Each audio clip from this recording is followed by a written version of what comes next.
Travis has helped over 2,000 people sell on Amazon and has over 500,000 subscribers across all social media channels. He's actually resulted in him and his students selling over $50 million on Amazon. And in this video, he's going to show you the exact step-by-step way on how to sell on Amazon. Travis, I'm really excited to have you on the channel. You're obviously a legend. I think one of the biggest YouTubers in the Amazon space. And I would love to know step-by-step, how does someone who wants to start selling on Amazon get started step-by-step? Walk me through all the way from the beginning. How do you even find a product? Yeah, let's jump right into it. So that is the first thing, is you got to find a product. The way that Amazon works is it's a giant platform, $2 trillion company, and they allow you to sell products on their website. And in order to be profitable, you need to find a good product. So my number one tool is Helium 10. And for people that don't know, the way that Amazon works is people go to Amazon, they type into the search bar what they want to buy.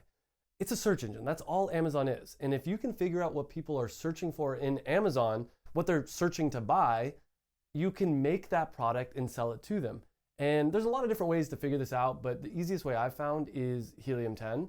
But I can talk about free ways to do this too. But with Helium 10, they'll show you, all right, 3,000 people per month are searching for whatever product. And I recently launched a product. Mina actually helped me with this, and we'll talk about that, I'm sure, later. But I recently launched a product, Carnivore Electrolytes. And the way I found this product was, I was on Helium 10. I saw that around like 2,000 or 3,000 people per month were searching exactly for the phrase Carnivore Electrolytes. Now, there are a ton of electrolyte companies out there. Mina has an electrolyte company, but there was no one that was selling an electrolyte product specifically for the carnivore diet. And that's when the light bulb went off for me. And I'm like, okay, well, if I brand a product that is perfect for this search phrase, people are going to buy it. And so that's the big thing, is you want to figure out what are people searching for, that when they search for it on Amazon, they are like, I don't know, like which one of these should I choose? You then make the perfect product for them, and they're going to buy your product over their competitors. And I can get into the details if you want. Like the magnet tool is really cool on Helium 10. You can use the bestseller category in Amazon to figure out like what are the best. There's a lot of different things, but I can go into more if you want. Yeah. And so basically you're looking for, what are people searching on Amazon? Now, is there anything else that you look for? So for example, when I do it, I'm looking for a solution to a problem. So, people, are searching for electrolytes on Amazon, and then I notice that they're all complaining that there's so many artificial ingredients, or there's, too many sweeteners or whatever. And so when I'm saying, okay, I'm going to launch, like let's say you now launched Carnivore Electrolytes, and I also want to launch Carnivore Electrolytes. So I'm going to start looking at what do people not like about your Carnivore Electrolytes? Right. So when I do launch mine, it's a little bit better. Do you do any of that? 100%. So yeah, I've got like 7 different strategies that I use for product research. Another thing that I do is exactly what you're talking about. On Amazon, you can go into the bestseller tab. You look at the best-selling products and look at the 1-star reviews. And if you see everybody complaining, oh yeah, this has no flavor. Like I wish it had flavor. Like my best-selling electrolyte powder, and yours is probably also unflavored. But a lot of people don't like unflavored. They like a flavor. So if you saw, like if you were to compete against me, we are launching flavored, but like if you were to compete against me, you'd probably look at the 1-star reviews and be like, oh, there's no flavor. Now a good company is gonna hopefully realize that and do it themselves. But yeah, solution to a problem. The way I think about it though, and I think we think about it the same, it's just maybe different wording, is they're telling you what solution they want by what they're searching for.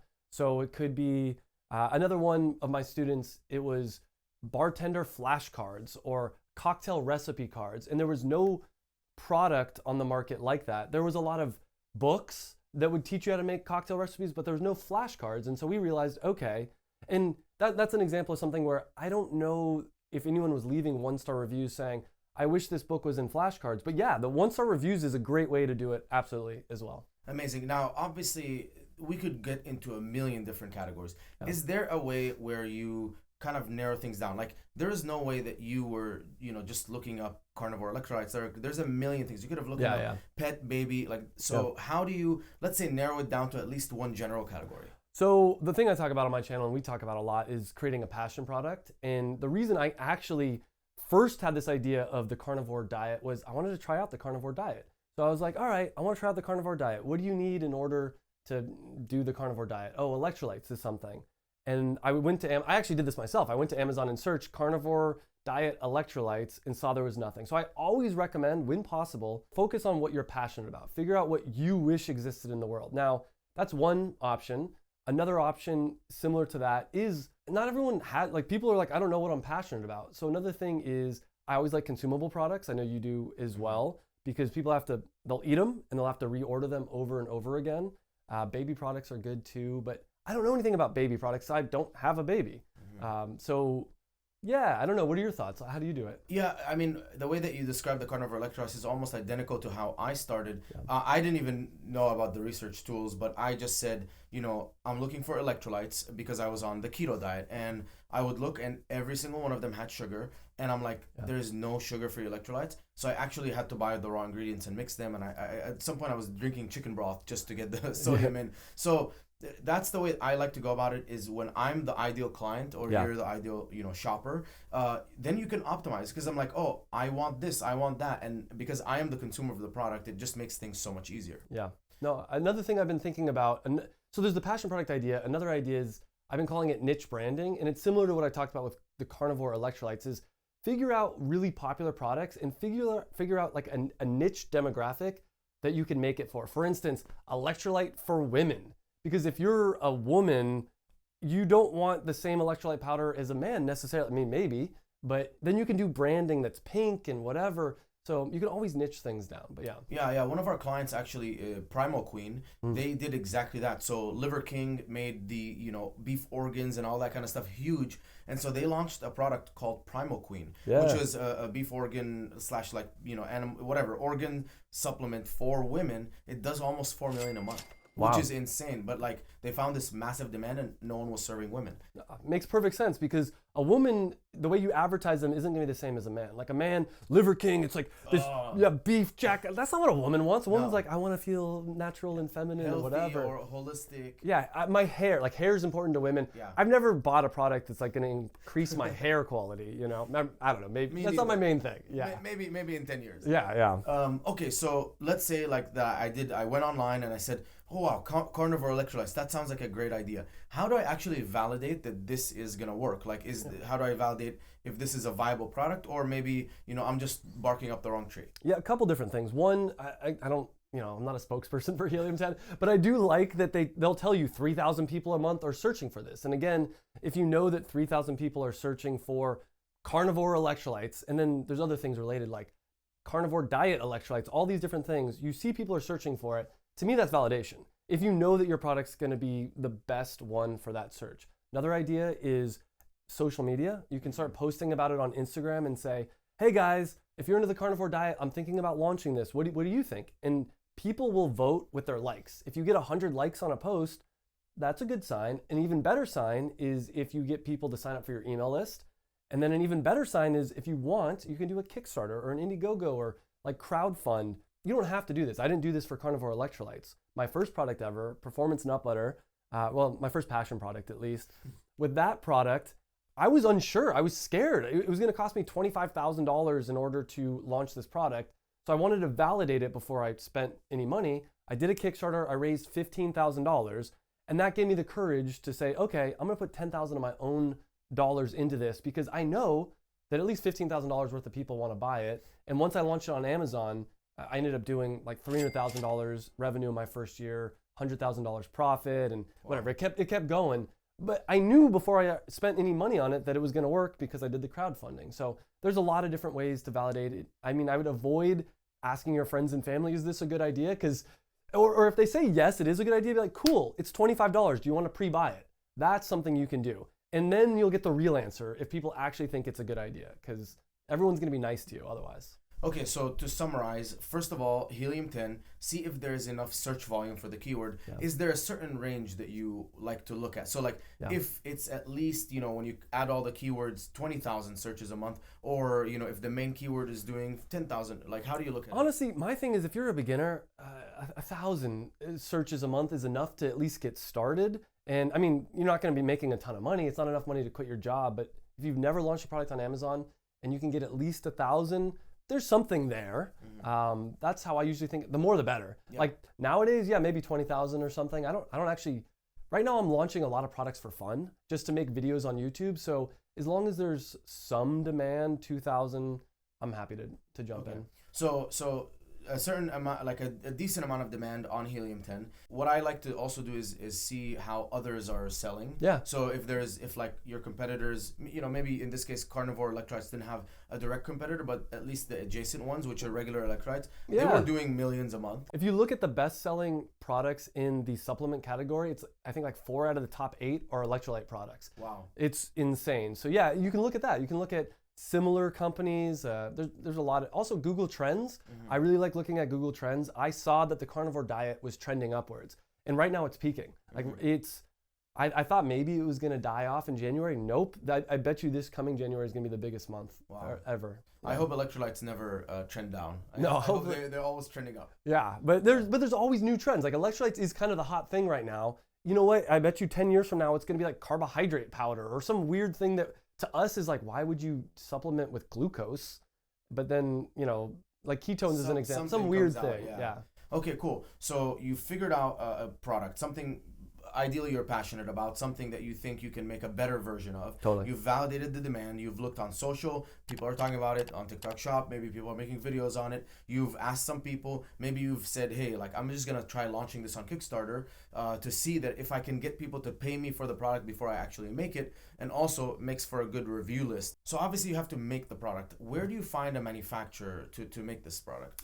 If you want to get it manufactured overseas, Alibaba.com is the easiest place to go. They have, I think, 200,000 different suppliers, manufacturers. If you want to get made in the US, ThomasNet.com is a great place to go. Similar to Alibaba, not quite as high end, but it's based in the US. And then Google. Google is your friend. That's how I found my first manufacturer. That's how you found your manufacturer. Just literally type in whatever you're trying to manufacture, electrolyte powder private labeler, electrolyte powder manufacturer, and you will get hundreds of different people. Get on the phone, call them. I mean, you can send emails, but a lot of times it's better if you get on the phone. A lot of these people are old school. They want to talk to you, and it just makes you seem more legit. Real. You're a real person. Anyone can send an email. You don't know who it is, where they're from. Yeah. But if you are someone that's speaking to someone on the phone, it just immediately you develop a relationship. Absolutely. Yeah.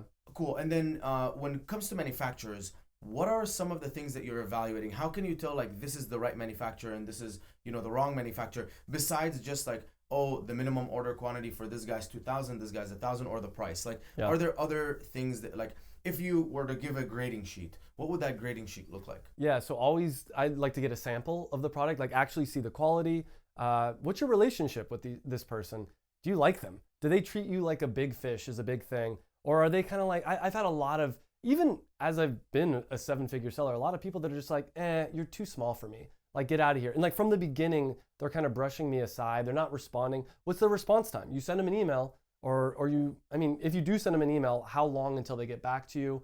But yeah, you can tell by their tone if you're on the phone, like, is this person trying to win me over, or do I have to win over this person? And I'm not saying it's always bad if you have to win over the manufacturer, but I like to at least be equals. I don't want them being like, yeah, you're a nobody, get out of here kind of thing. Yeah, because when things might get a little bit tough, they might just say, well, you're not really a priority. And with Amazon, you can't afford that. Like, you can never really run out of inventory without it significantly hurting you. So that's great. So you're kind of evaluating these different manufacturers and you're saying, this person's going to be better, this person. You decide to move forward with a manufacturer. Is there anything that you need to know? Like, do you need agreements? Do you need contracts? Yeah, I mean, it definitely depends on what the product is. I like as straightforward a contracts as possible, where it's very much just like, this is the price. I've had some manufacturers are like, all right, well, we're going to charge you per how many hours it takes us to make it. And they like have all these different sliding scales on how much it's going to cost. I'm like, no. I want to know for 1,000 units, it's going to be this price, period. I don't care if your machine fails. That's on you. It depends. Yeah, it completely depends on the product. I generally just kind of go order by order. I don't know. What are your thoughts? How do you take care of this? Yeah, I like to have an agreement. I also like to have like some sort of guarantee on the price for a certain amount of time. That's smart. There's usually like, non-solicitation, different things. Right. I just do have like a standard agreement with the manufacturer saying like, you can't really screw me over. If you screw me over, you're liable. Like if basically the products, like something happens to the product and it goes to Amazon and someone gets hurt, he's liable, not me. Oh, that's smart. Yeah, and then if you're dealing with China, there's like the NNN agreement, which is a non-disclose, non-compete, and non-solicitation. So it's 3 different. Yeah. So it basically makes sure that they're not going to copy your product. So there are things like that, but honestly, I probably could be better at that. Like right now with the electrolyte, the Carnivore Electrolytes, we're just kind of on a, every time I order, it's like, hey, this is how much it's going to be. Cool. But yeah, I'll get those templates from you. Well, ChatGPT can help. There we go. With all that kind of stuff. Yeah. Okay, so you have figured out what the product is. You found a manufacturer. You got some samples. You're ready to go. You're like, this is it. Like, this is going to be a great product. The next step, I believe, is obviously creating the Seller Central account and creating a product listing. Yeah. How do you go about doing that? Yeah, I mean, creating a seller account is super easy. Go to sell.amazon.com, sign up, whatever. It takes like 20 minutes. I got a bunch of tutorials on how to do that on my channel. I'm sure Mina does as well. Then creating your listing, this is where the art comes in, I think, is you really want, again, remembering that Amazon is just a search engine, that people go to Amazon to search for things that they're going to buy.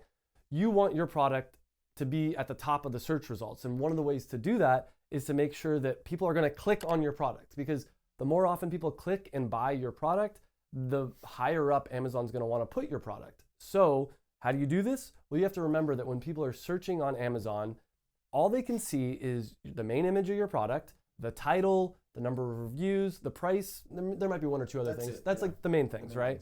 The main image, I would say, is the most important thing. That's what really catches people's eyes. So one thing I like to do is search what people would search for in order to find my product on Amazon. I do that search and I look at all my competitors and I think about how can I make my product stand out. For instance, with Carnivore Electrolytes, a lot of the electrolyte companies out there were blue. They had a lot of like blue, white, and so I made mine black and red, which is also very symbolic of the carnivore diet. And so when you're seeing a sea of white and blue, you see one black and red thing, you're like, that sticks out like a sore thumb. Now, if everyone else was black and red, I might have made mine white and blue, though, I mean, because of carnivore, maybe not. So anyways, the point is you want your main image to pop. Then you want a title that is full of search phrases, things that people would search for in order to buy your product. So for me, carnivore, I literally named the product Carnivore Electrolytes because I saw that's what people were searching for. Then I'd say something like electrolytes perfect for the carnivore diet. I added meat-based diet because some people call it the meat-based diet. I figure out all the different things, put it in the title in a way that is like human readable friendly, and it doesn't just look like a bunch of keywords stuffed in there. Pricing, I look at competitors, try to figure that out, but honestly, people, and Mina knows this, like people aren't that price sensitive on Amazon. Originally, my electrolyte powder was $24.99. We started running out of inventory. I bumped it up to $29.99. Sales stayed the same. Bumped it up to $34.99. Sales stayed the same. I might even go up to $37.99 right now because our sales are blowing up. Yeah. And people on Amazon don't really care.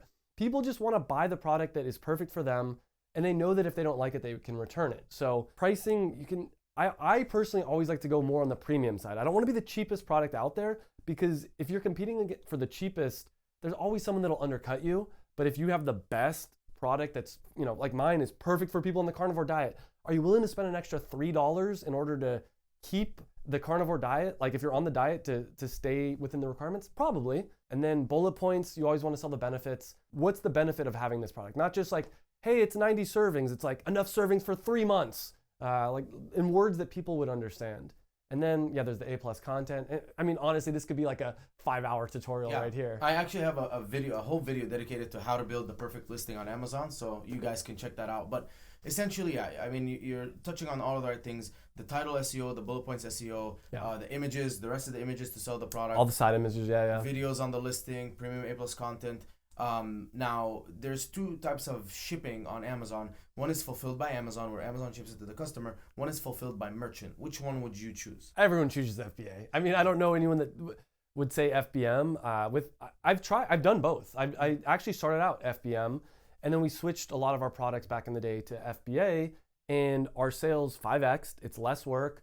And people are like, well, they charge a fee for that. Yeah, but if you're doing FBM, you have to pay for shipping, and you have to spend your time packaging it up. So it's a no-brainer. Because if you're FBA, it makes your product Prime eligible, and people are more likely to buy Prime eligible products. Amazon's more likely to recommend you. Literally, it 5x'd my sales like overnight. Yeah, I've had the exact same experience. A lot of people will come to me and say, hey, like, should we just try first with FBM, and if it works, then FBA? And I say, like, it's just not gonna work. Like, like you could actually work with FBA, but if you try FBM and it doesn't work, and you think, oh, it didn't work because it's the product, but it's actually not the product. It's because you're going FBM versus FBA. Yeah, it's just It's easier. It's easier to do FBA. There's a slight learning curve on how to do it, but once you do it one time, you're good. Like if anything, if you're really nervous about this, try just buying one product. You can do like a retail arbitrage type thing where you find a product that's on a discount, send it into Amazon's warehouse as an FBA product. Even if you don't make any money, even if you lose money, just in order to learn the process and like get over that fear, I recommend doing that to start. Yeah, I think so too. I think a lot of people don't mention this, but it is definitely recommended that you learn how to do everything on Amazon, even if it's just with any random product. Yeah. And just expect that you're gonna fail, but like you're gonna learn. It's like driving a car, and you drive with a shitty car that if you hit it in the different walls and stuff, it's fine. And then when you actually are like, okay, I'm gonna go for it. I'm actually gonna launch my own product. It's not like, oh, like how do I send inventory? How do I add a UPC code? How do I do discount? Because you've already gone through all of the mechanics. 100%. Yeah. Okay, now you have a product listing, you're sending the inventory to Amazon so that they can fulfill it. How do you launch the product on Amazon and start making money? So ideally, you do social media, you grow an email list, you get like what I call like a launch group, you get a tribe together. I mean, I could talk about this for hours, but you really, if you want to take this seriously, you get a bunch of customers that are hyped about your product so that on the day that you launch it, you're going to get as many sales as possible. Have a whole email sequence leading up to the sale, a bunch of social media posts leading up to the sale. If that sounds like too much work, then go with your products into your gym, into your workplace, and tell people like, hey, buy this product and I'll Venmo you the price in order to get a review. I've done that before. Get 50 reviews from friends. I mean, when I say friends and family, and I don't know, you can disclaimer here, don't ever get someone that's been on the same Wi-Fi as you. So if you've logged into your Amazon seller account on the same Wi-Fi as one of your friends or family, don't get them to buy the product and leave a review. But most people have probably never logged into the same Wi-Fi that you log into your Amazon seller account. So when I launched Carnivore Electrolytes, I sent out like 50 text messages to friends and family and just saying, hey, will you buy this product? And I told them, search for Carnivore Electrolytes. It's probably gonna be on page 2. Click on it, buy it, and I'll Venmo you the price. And that worked actually super well. And also, most of your friends are willing to get a free product from you for like a little bit of work, and they want to support you. Ideally, you've been talking about it on social media for the weeks or months leading up to it. So they're like, wow, I'm really excited. Like, when does Carnivore Electrolytes come out, or whatever your product is? And they don't even need you to pay them, but it's worth the investment just to give your friends and families like the Venmo for the price, I think. Yeah, I do that too all the time. That's how I usually launch, is with a bunch of friends and family. And over the course of the years, you launched Carnivore Electrolytes, you're probably going to do a new flavor, and you kind of keep building up that list. And so with every new release, you just get a bunch of people to buy it. And that actually triggers the Amazon algorithm, like a combination of that plus like external traffic from, let's say, TikTok Shop coming into Amazon, and people are like, oh, what's this Carnivore Electrolyte that everyone's posting about? And that is very, very strong positive signals to Amazon that, hey, this is a good product. Totally. Let's rank it higher organically, and you start making more sales from Amazon's audience, not just your own audience. And another thing, in my Amazon FBA program, we actually, since they're, like Mina said earlier, there's like over 2,000 students, everyone really supports everyone else. So when I launch a new product, I'm like, hey, everybody, will you buy this product and leave a review? And they do that for me, and then I'll do it for them in exchange. And usually that works pretty well. So that's another like benefit of joining my program. Yeah. And do you also run PPC like ads? Yeah, we do. Though honestly, with Carnivore Electrolytes, I feel like we're constantly like almost running out of inventory, so I turn it off. PPC for me hasn't been as profitable. It's like almost break even a lot of times, which is good for advertising. But honestly, I'll turn off PPC and it'll still do super well. Yeah. So I haven't spent the time. With previous products I've launched, I actually go in there and I spend like the hours it takes in order to maximize it. I've had my assistant kind of work on it. I think he's done an okay job. Okay. But yeah.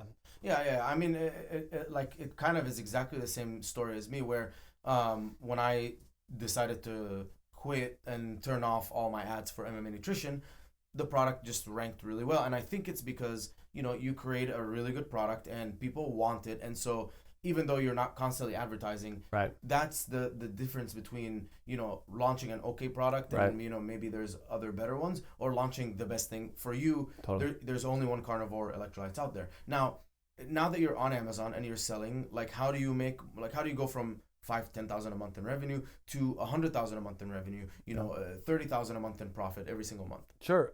So TikTok Shop right now has been really hot for us. You need the right kind of product. I think Carnivore Electrolytes is the perfect kind of product because if you are a TikToker that's talking about the carnivore diet, it's very easy to talk about our product. We give a good percentage of affiliate commission. PPC is another one. Like if you actually master PPC, that's a great avenue. There's social media.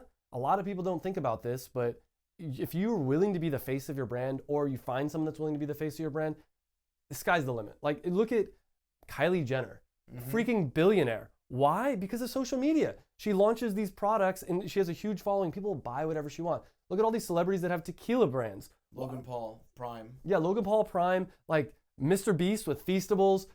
People are starting to catch on to this. Like all these influencers are realizing, oh, I should also be selling a product. But people selling products should realize I should also be an influencer. So it goes both ways.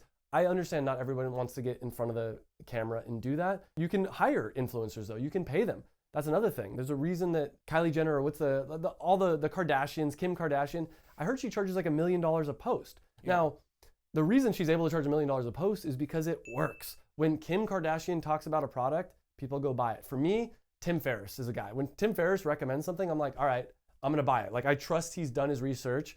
And everyone's probably got people that when they... The Huberman is Huberman. Another one, yeah. Yeah, so you can pay people to endorse your product. And now a lot of people are only gonna endorse it if it is a good quality product. But for a little bit of cash, they're willing to talk about your product instead of the competitors. I'm sure there's hundreds of other like marketing opportunities. But essentially I think the summary is you need to get your product in front of more people and then keep making it a better product so that more people want to buy it. 100%. And especially if it's a consumable, if it's a good product, they're going to return and buy more and more and more of it. Dude, amazing. Thank you for that breakdown. If you guys want to watch the story that I did on Travis's channel, I actually break down my entire journey on how I got started on Amazon, how much I made. You can see my exact numbers, revenue, profits. You can also see all the mistakes, which is hundreds of thousands of dollars worth of mistakes. Go check out that video on his channel, and I'll see you guys in the next video. Thanks, guys.